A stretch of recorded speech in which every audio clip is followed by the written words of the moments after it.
आज तक सौरों की कितनी लड़ाई हर्ष दुबे लड़े हैं? आज तक ब्रजेश पाठक कितनी सौरों की लड़ाई लड़े हैं? आंदोलन निरंतर चलता रहेगा।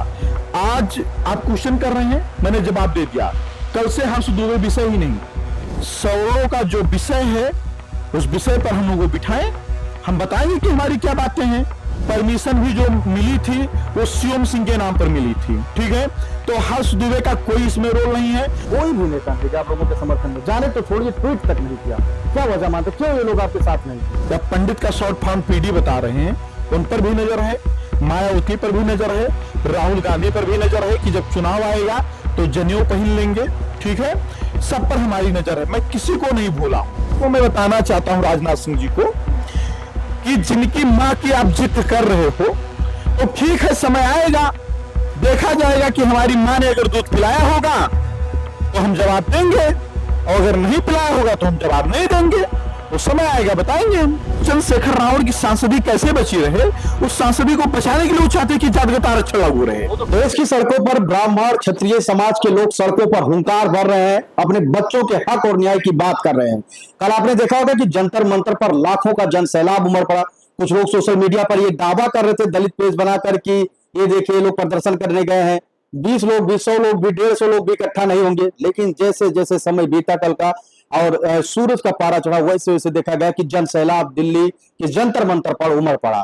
एक बड़ा आंदोलन होने की बात कही जा रही थी, लेकिन इसी बीच हर्ष दुबे डिप्टी सीएम ब्रजेश पाठक के आवास पर पहुंचते हैं। उसके बाद एक होटल है, वहां पर जाकर प्रेस कॉन्फ्रेंस किया जाता है और ब्रजेश पाठक फिर यह घोषणा करते हैं कि पूरी तरीके से हमारी बातचीत हो गई। जो समर समाज के लोग वहां जंतर मंतर पर प्रदर्शन कर रहे थे वो अब खत्म हो गया है। शीर्ष नेतृत्व से हम मुलाकात कराएंगे हर्ष दुबे की। हमारे साथ बातचीत करने के लिए इसी कड़ी में मौजूद है समर आर्मी प्रमुख सर्वेश पांडे, जो वहां पर मौजूद थे धरना प्रदर्शन में, जोर तोड़ से प्रदर्शन कर रहे थे, सरकार से अपने समाज के हक और न्याय की बात कर रहे थे।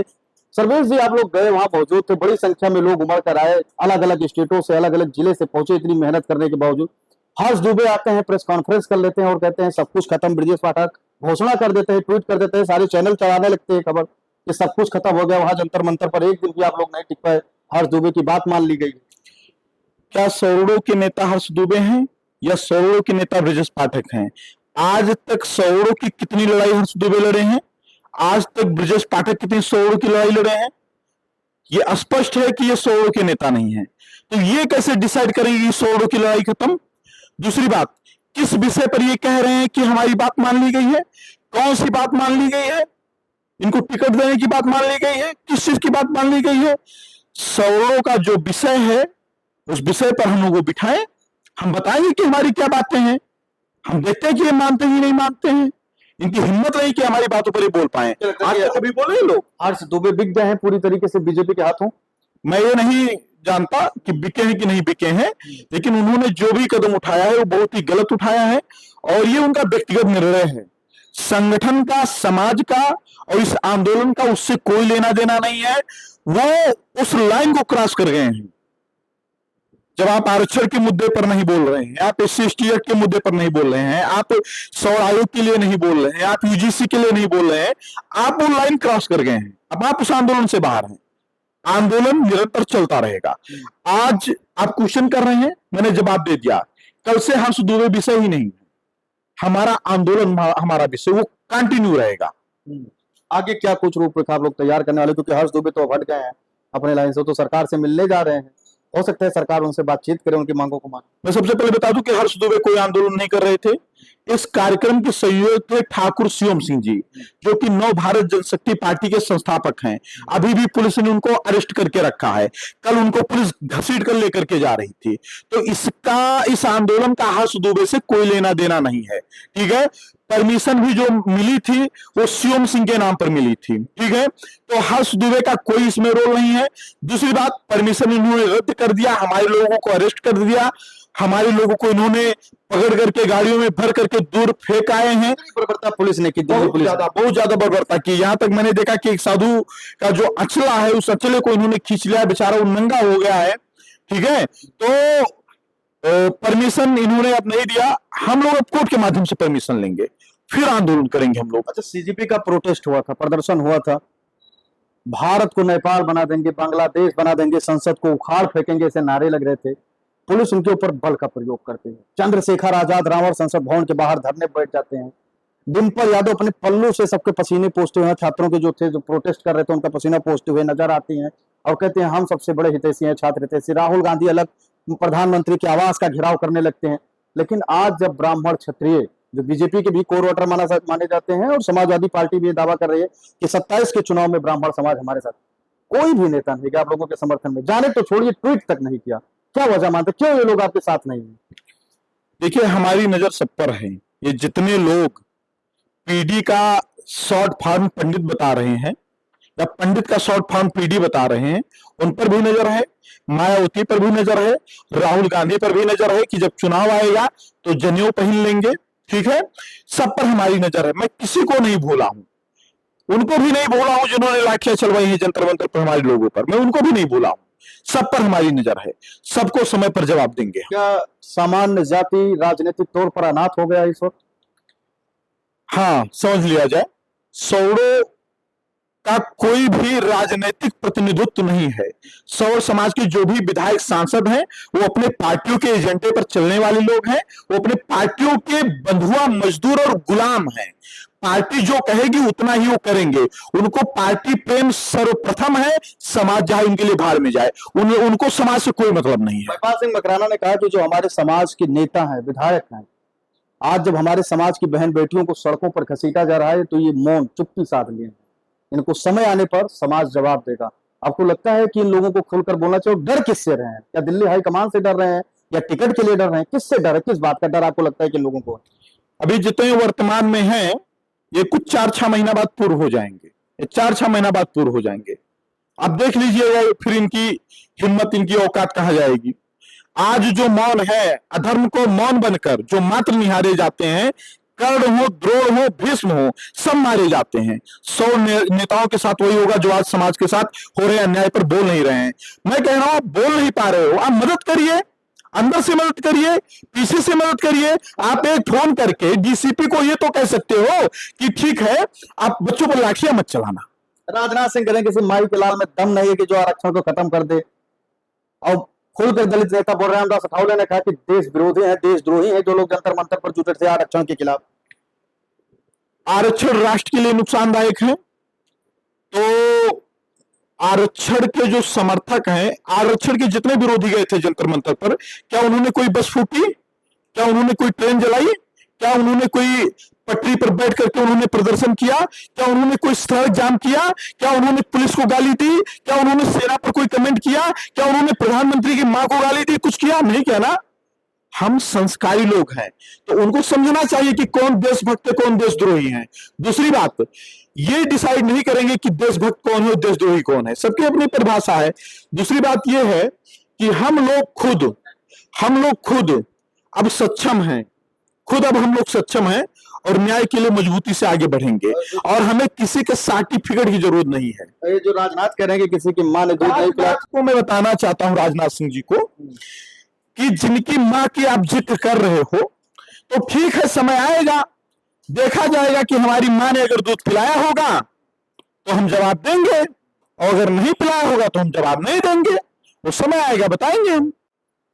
दलित समाज के कई सारे जो संगठन है, जो पेज बने हैं सोशल मीडिया पे, वो लगातार इस बात का जिक्र कर रहे हैं और दावा कर रहे हैं लिख लिख के कि हम लोग प्राइवेट सेक्टर में भी आरक्षण की मांग करेंगे। इसके अलावा एक पोस्ट हमने पढ़ा और उस पर 20,000 लोगों ने लाइक किया था, उन्हीं के समाज के लोगों ने। उन्होंने उस पर साफ तौर पे कहा कि अगर हमारा आंदोलन होता तो अभी बीजेपी, कांग्रेस, सपा, चंद्रशेखर आजाद, बहन जी, हजारों नेता सड़क पे उतर आते, लेकिन इनके साथ कोई नहीं खड़ा और न कुछ कर पाएंगे। क्या स्थिति देखते हैं इस तरीके से? देखिए, हम करेंगे भी और करके दिखाएंगे भी। सीजेपी का जो एक चैनल था इंस्टाग्राम पर, एक पेज था उनका, कितने फॉलोअर थे? 22 मिलियन, 2.5 करोड़ के आसपास उनके फॉलोअर्स थे। ठीक है, हमारा कोई ऐसा पेज नहीं था। ठीक है, एक पेज जो चल रहा था आरएचए का, वो भी अजीत भारती और अनुराधा तिवारी चला रही थी। इस आंदोलन में बहुत ज्यादा रोल उस पेज का भी नहीं था। ठीक है, हमने शांतिपूर्वक इतनी भीड़ इकट्ठा कर दी, यहां पर कोई नैरेटिव नहीं सेट हुआ, इतनी भीड़ शांतिपूर्वक इकट्ठा कर दी। और सोचिए कि अगर हम चले आएंगे हमारे लोग चले आएंगे पूरी ताकत के साथ, तो आप खुद समझ सकते हैं कि हमारे साथ कितने लोग हैं। और सवर्ण यहीं पर अगर मान लो 10 लोग बैठे हुए हैं, तो ये एक वोट नहीं, एक गांव है, एक गांव है। एक गांव का नेतृत्व करने की क्षमता ये लोग रखते हैं। जिनको लग रहा है, भ्रम में है कि इनके मतलब कुछ नहीं, इनके वोट का मतलब कुछ नहीं, उनको खुद ये पता है कि उनके लिए अगर हम बूथ पर ना खड़े हो तो अपना बूथ नहीं जीत पाएंगे। सर्वेश पांडे क्या करने वाले हैं, क्योंकि अब तो आप आ गए हैं यूपी, वहां पे जंतर मंतर पे प्रदर्शन खत्म हो गया है, आगे क्या करने वाले, कैसे अपने समाज और लोगों के पास जाके अपनी बातों को पहुंचाएंगे कि हम लोग दिल्ली गए थे, क्या हुआ, किस तरीके से बर्बरता की गई, क्या कुछ हो रहा है, सामान्य जाति का भविष्य कितना अधर में लटका हुआ, कैसे समझाएंगे? हम संवैधानिक तरीके से आंदोलन करेंगे। हमें परमिशन इन्होंने नहीं दिया, जबकि शांतिपूर्वक अपनी बात रखने का, अपने बातों को सरकार के सामने रखने का, अपनी चीजों को व्यक्त करने का हमें अधिकार है, लेकिन हमारे उन अधिकारों को छीना गया। एक दिन पहले तक प्रदर्शन हो रहा था, एक दिन बाद तुरंत जो है BNS 163 लगा दिया जा रहा है और हमारे प्रदर्शन को फ्लॉप करने का प्रयास किया जा रहा है। हमारे लोग जब बड़ी संख्या में पहुंच जा रहे हैं तो हमको एक फेक लेटर दिखाया जा रहा है कि आप रामलीला मैदान में जाइए, जबकि रामलीला मैदान के लिए किसी ने कोई अप्लाई नहीं किया था, किसी ने वहां का परमिशन नहीं मांगा था। तो इन्होंने अपनी पूरी ताकत लगा ली। ठीक है, अब हम लोग इंतजार कर रहे हैं, हम कोर्ट में अपील करेंगे, कोर्ट से हम लोग परमिशन लेंगे, फिर उस परमिशन के आधार पर हम लोग आंदोलन करेंगे। अच्छा, इतना बिखराव क्यों है समाज में? महिपाल सिंह मकराना हरियाणा से चंडीगढ़ की यात्रा कर रहे हैं यूजीसी के खिलाफ। कल श्रवण महापंचायत है शाह ऑडिटोरियम दिल्ली में, कल आप लोगों का प्रदर्शन था, बड़ी संख्या में लोग पहुंचे। एक ही साथ क्यों, एक मंच में क्यों नहीं आ जाते आप लोग? अलग अलग स्टेट में करने का मतलब, अगर एक साथ एक भीड़ आ जाए तो ज्यादा प्रभाव पड़ेगा सरकार के ऊपर। देखिए, बिखराव कुछ नहीं है। मकराना जी का प्रदर्शन पहले से चल रहा था, कल का जो प्रदर्शन होना है वो कल होना है। 21 तारीख का प्रदर्शन बड़े स्तर पर होना था, जो कि जंतर मंतर पर होना था, जिसमें काफी लोग आ रहे थे, तो ज्यादा से ज्यादा लोग वहां पर थे। वहां करडी सेना के लोग भी थे, वहां ब्राह्मण संगठन के लोग भी थे, वहां सौर आर्मी के लोग भी थे, और भी जो लोग इन विषयों का विरोध करते हैं, जो जातिगत आरक्षण हो गया, SC/ST एक्ट हो गया, वो सभी लोग वहां पर थे। तो वहां पर समझ लीजिए कम से कम 100 संगठनों के अध्यक्षों का समर्थन था। अखिलेश यादव वैसे तो समर्थन में कुछ नहीं बोले, जो ब्राह्मण क्षत्रिय वहां पे थे, समान जाति के लोग थे, आंदोलन कर रहे थे। आज अभी तुरंत ट्वीट कर दिए कि आरक्षण के खिलाफ बहुत बड़ी साजिश चल रही है देश में, और बीजेपी से मिलकर ये जितने लोग हैं सब मिलकर वहां पे प्रदर्शन कर रहे हैं कि आरक्षण को खत्म किया जा सके। आपको लगता है कि आप लोग बीजेपी के साथ मिलकर ऐसा खेल कर रहे हैं आरक्षण के खिलाफ? देखिए, तो अखिलेश यादव का अपना खुद का दर्शन है, उनकी खुद की विचार है, उन्होंने अपना चिंतन मनन किया होगा, उनके विचार निकले होंगे। और खून से नरेंद्र मोदी को पहले चिट्ठी हमने यूजीसी के खिलाफ लिखा था। ठीक है, और मजबूती से आप जहां तक हमको वॉच किए होंगे, आपने देखा होगा, हम कभी भाजपा, सपा, बसपा, कांग्रेस का विरोध नहीं किए हैं। सत्ता में बैठे रहे जो लोग हैं उनका हम हमेशा विरोध किए हैं। तो ये उनकी अपनी सोच हो सकती है, हमारी ऐसी कोई सोच नहीं है। अच्छा, एक और सवाल है। चंद्रशेखर आजाद का पुराना बयान खूब वायरल होता है, उन्होंने दिया भी था और कहा था कि अगर आरक्षण पे इफ बट हुआ, या सरकार ने अगर उस पर कुछ भी करने की कोशिश की, या कोई आम जनता या कोई लोग, सामान्य जाति के लोग, तो देश में वो भूचाल आएगा जो कभी देश ने नहीं देखा होगा। क्या लगता है कि अगर आप लोग आरक्षण पर इस तरीके से प्रदर्शन किए हैं, आगे उन लोगों का भी बड़ा प्रदर्शन देखने को मिल सकता है? देखिए, वो बड़े बोले लोग हैं, वो उनका काम ही है ज्यादा लंबा लंबा फेंकना, तो वही वो फेंकने का काम कर रहे हैं। दूसरी बात कि चंद्रशेखर रावण की जो राजनीति है वो जातिगत आरक्षण की वजह से है। अभी वो आर्थिक आरक्षण हो जाए ना, तो चंद्रशेखर रावण वहां से सांसद नहीं बन पाएंगे, फिर कोई गरीब दलित वहां से सांसद बनेगा। तो चंद्रशेखर रावण की सांसदी कैसे बची रहे, उस सांसदी को बचाने के लिए वो चाहते हैं कि जातिगत आरक्षण लागू रहे। वो तो कह रहे हैं कि हमारा हक और अधिकार है आरक्षण पर, आप लोगों का नहीं है। वो इसीलिए कह रहे हैं, इसीलिए कह रहे हैं कि 75%, 80% दलितों को हम दबाए रखें, वो इसीलिए कह रहे हैं। वो वाल्मीकि समाज की लड़की का शोषण करे, उनके खिलाफ कोई बोल ना पाए, इसीलिए वो कह रहे हैं, इसीलिए वो कह रहे हैं। तो लेने दीजिए आरक्षण, काहे परेशान है आप लोग, इतना आंदोलन कर रहे हैं? हम कह रहे हैं कि जो आपका 22.5%, उसमें पंडित जी ठाकुर साहब नहीं जाएंगे, उसमें सुधार कर दीजिए, क्रीमी लेयर लागू कर दीजिए, गरीबों को दे दीजिए, फिर चाहे उसका टाइटल पाड़े हो चाहे पास होना। एक तरफ आप समरसता स्थापित करने की बात कर रहे हैं, दूसरी बात टाइटल देकर के आप भेदभाव कर रहे हैं, कैसे समरसता स्थापित होगा? क्रीमी लेयर पर तो मोदी सरकार खुद सुप्रीम कोर्ट में खड़ी होकर कह दी कि कोई क्रीमी लेयर नहीं होगा, कोई बदलाव नहीं होगा। अश्विनी उपाध्याय याचिका डाले थे, इसीलिए जनहित याचिका कि इसमें बदलाव किया जाए, क्रीमी लेयर डाला जाए। लेकिन मोदी सरकार खुद विरोध कर दी। उन्हें बताया तो था कि जब मोदी जी राम का झंडा लहराए थे तो हमें लगा था कोई विक्रमादित्य पैदा हुआ है, और जब ये यूजीसी लेकर के आए तो मुझे लग गया कि नहीं ये कोई दूसरा बीपी सिंह है, तो वो अपने रास्ते पर चल रहे हैं, वो अपने रास्ते पर चल रहे हैं। बस ये है कि इन चीजों को देख करके सवर्णों को जागने की जरूरत है। जो सवर्ण, जिनको तमाम लोग अंधभक्त भी कहते हैं, जो इनके बंधुआ मजदूर बने बैठे हैं, उनको जागने की जरूरत है, उनको खड़े होने की जरूरत है। वो समझे कि उनका नेता कौन, उनके साथ कौन है। 27 में क्या कुछ स्थिति देखते हैं उत्तर प्रदेश में? ब्राह्मण समाज और सामान्य जाति यानी क्षत्रिय समाज किधर जाने वाला है? देखिए, मेरा पहला और आखिरी कर्तव्य यही है अपने समाज को संगठित करना, अपने समाज के लिए लड़ना, और मैं वो काम कर रहा हूं। मैं किसी भी पार्टी के पक्ष में या विपक्ष के जाने के समर्थन में नहीं हूं। मैं अपने समाज के मुद्दे पर लड़ रहा हूं। जो लोग हमारी बात मानेंगे उनके साथ खड़े तो रहेंगे। अभी तक तो कोई नहीं माना। ठीक है, जो मानेंगे उनके साथ खड़े रहेंगे, नहीं मानेंगे उनके साथ नहीं खड़े रहेंगे। अगर नहीं खड़े होते तो फिर क्या करेंगे? वोटें नहीं करेंगे? देखा जाएगा, समय आएगा, देखा जाएगा।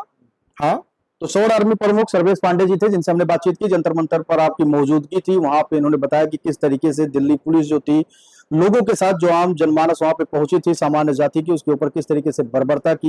इन्होंने बताया कि वहां पे लोगों को घसीटा गया, जेल के अंदर डाला गया, और उसके बाद जिस प्रकार से हर्ष दुबे आए ब्रजेश पाठक के साथ यहाँ पर प्रेस कॉन्फ्रेंस की, उसको लेकर भी इन्होंने तीखा हमला हर्ष दुबे और ब्रजेश पाठक पर बोला। कैमरा सहयोगी शिवांशु के साथ संजय पांडे, फिल्म टेक्स, लखनऊ।